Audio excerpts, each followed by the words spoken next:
So in the factory manual for overhauling the engine, I've started by removing the countershaft sprocket assembly, mufflers, and headers. I had previously found some slight incorrect information in the factory manual, just in the eggs up assembly. Have disconnected all the leads, all the hoses, clutch cable. I have the starter motor still on the bike. I don't think you have to actually physically remove it.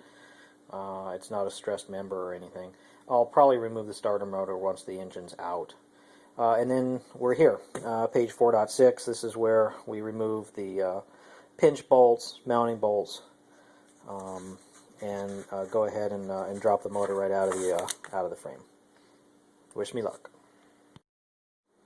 I'm going to walk through the steps that I use in order to drop this motor out of this frame after all the hoses and wiring and top end is freed up.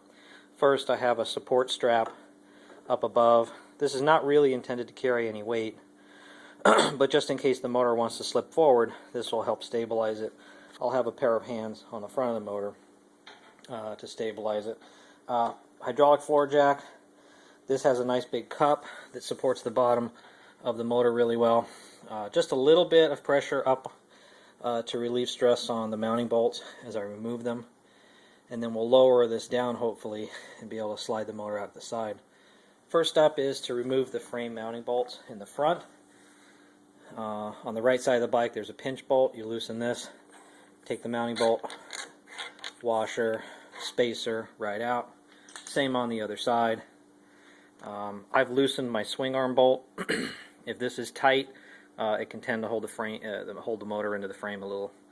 And then there's a rear mounting bolt. You remove the lock nut on the right hand side, remove the bolt out from the left hand side.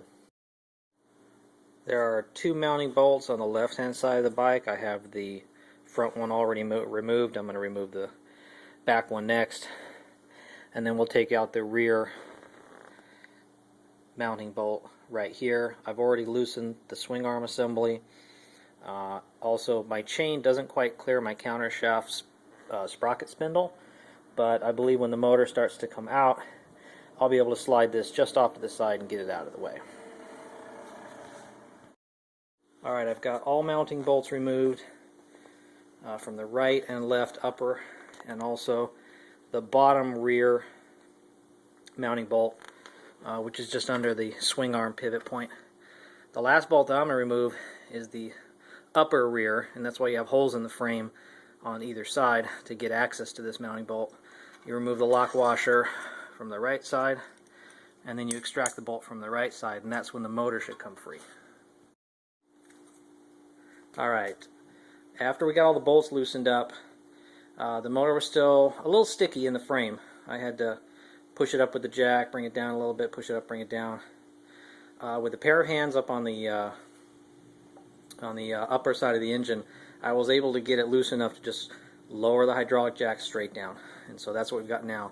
The motor's totally free and clear from the frame.